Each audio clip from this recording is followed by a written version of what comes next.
doing? Keep cutting. Cut. Whack this roster down. And when you're done doing that, Ben Cherington, for heaven's sake, raise the bar for 2022. Good morning to you. Good Tuesday morning. I'm Dejan Kovacevic of DK Pittsburgh Sports. This is Daily Shot of Pirates. It comes your way bright and early every weekday if you're into football and or hockey. I also offer up daily shots of Steelers and Penguins, where you found this over the weekend, and not at all worthy of headlines anywhere. The Pirates made several cuts to their 40-man roster, putting a bunch of guys on waivers, not surprisingly getting most of them through waivers, activating others, and setting themselves up to cut even more guys by November 19th when they have to have the roster set for the Rule 5 draft. And all I could think when I saw some of these names that were cut, this long list, was, wow, good. And then after that, keep going, you know? Here, I don't want to be mean here, okay? These guys made it to the majors, you know, fulfilled their dreams by getting there, blah, blah, blah, and everything else here. But the idea of having a major league franchise is to try to win a World Series. And you're not going to do that with ... Chase DeYoung, Aniel De Los Santos, Kyle Keller. One of the worst relievers the Pirates have had in more than a decade. Connor Overton, Shea Spitzbarth, who's a great story. And again, that's why I'm not being mean about any of this. Chasen Shreve, who did okay as a lefty, but he cleared. Wilmer Defoe, who I actually wouldn't mind having back. But they knew they could get him through, and they did, meaning through waivers. And they activated some guys who'd finished the 2021 season with injury statuses. That was Steven Brault, who will be back, Dylan Peters, Blake Cederland, the flamethrower who had the Tommy John, Jose Soriano, but then Soriano was dumped off the roster about a day later. Dwayne Underwood, who, no. I'm sorry, no. Okay, nice dude. Really durable, takes the ball, gets you multiple innings, can't get people out. Okay? This is a problem when you are a pitcher. And Bryce Wilson was the other one who was activated. It's not going to be hard taking this even further. Because when you get to that November 19 deadline for the Rule 5 draft, meaning to set your rosters,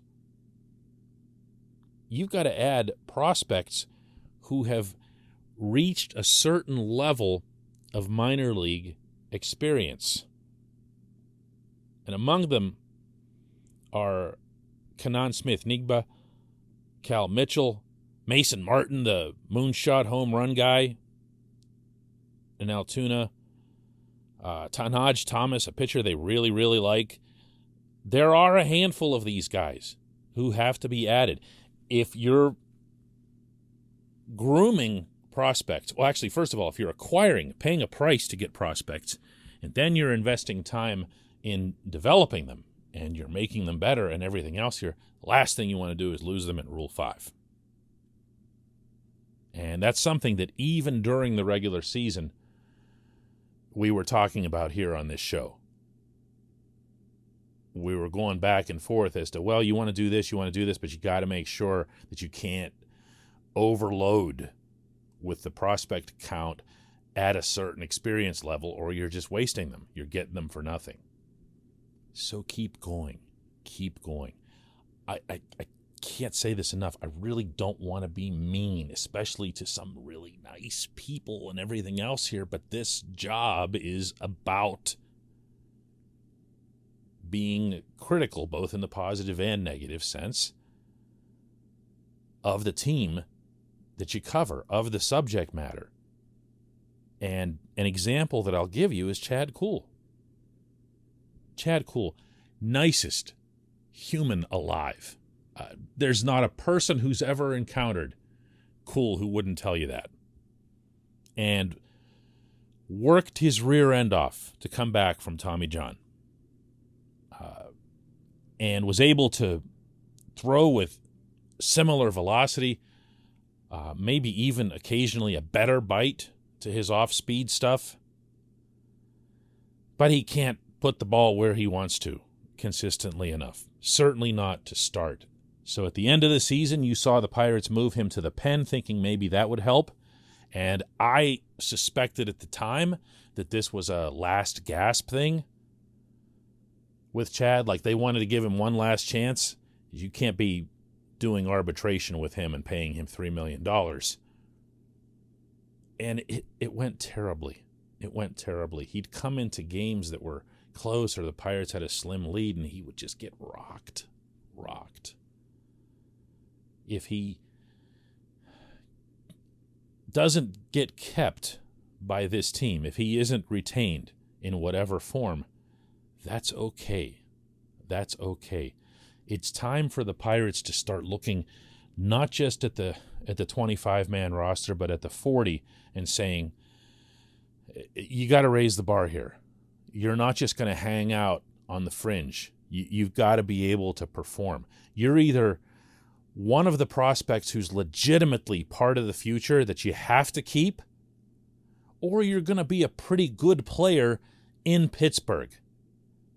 But it can't be neither. And that's what has to happen starting this winter. Enough of the dumpster diving and whatever else here. If you have 40-man spots open that are not filled by prospects, put good players on them. Put good players on them. I keep saying this again and again and again. At some point, the honeymoon has to be over in this regard. When we come back, just one question.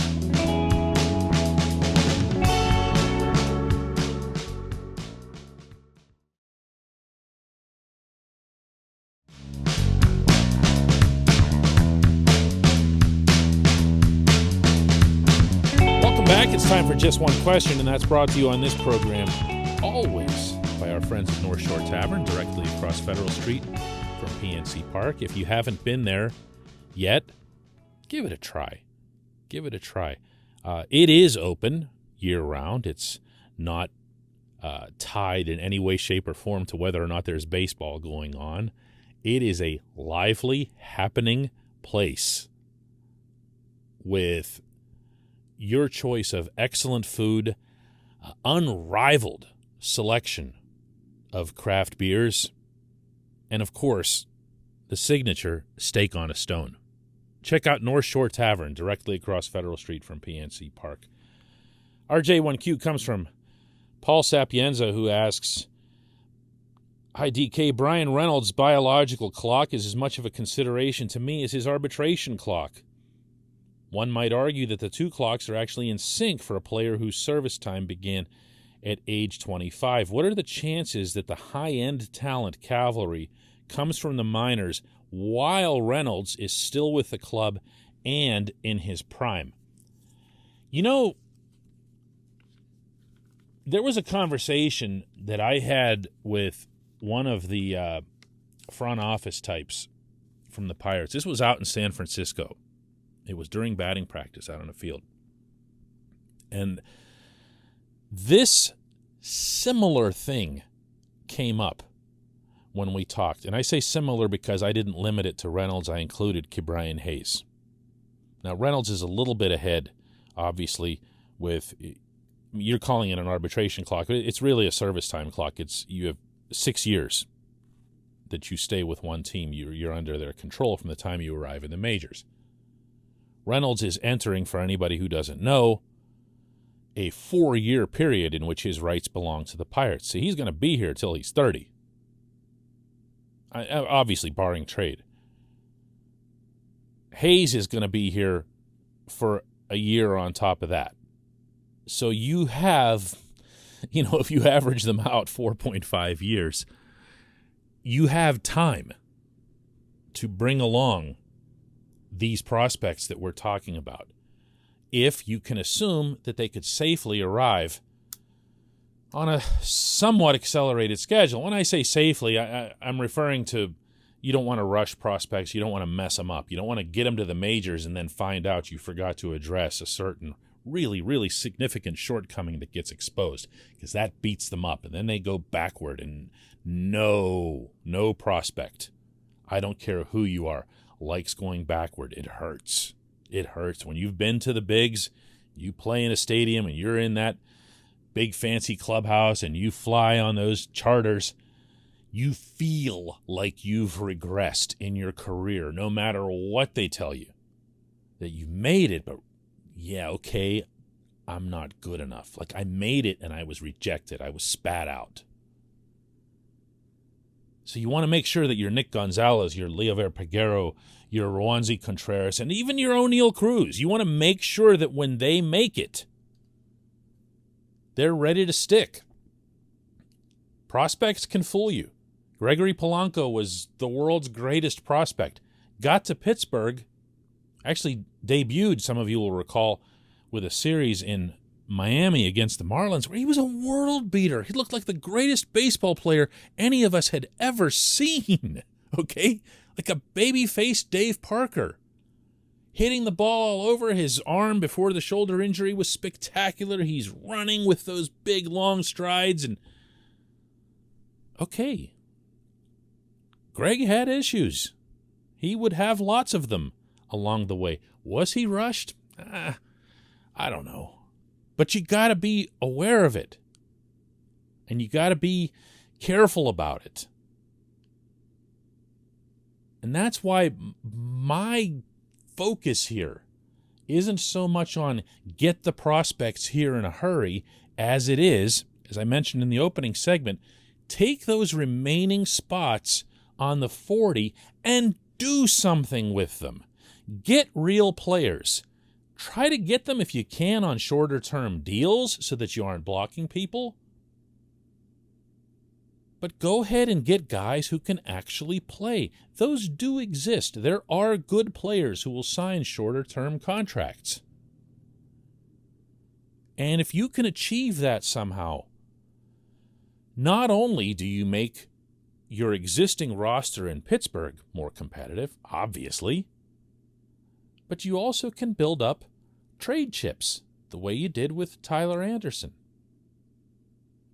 That stuff comes with value too. So just something to think about there. It's not easy. It's not easy. The baseball's screwy economic system forces teams to be playing all kinds of little games like this when you can't spend to the level of the Dodgers and other teams like that. But that's just, you know, I like the approach in general, Paul. I just want to see progress in 2022. I appreciate the question. I appreciate everybody listening to Daily Shot of Pirates, and let's do it again tomorrow.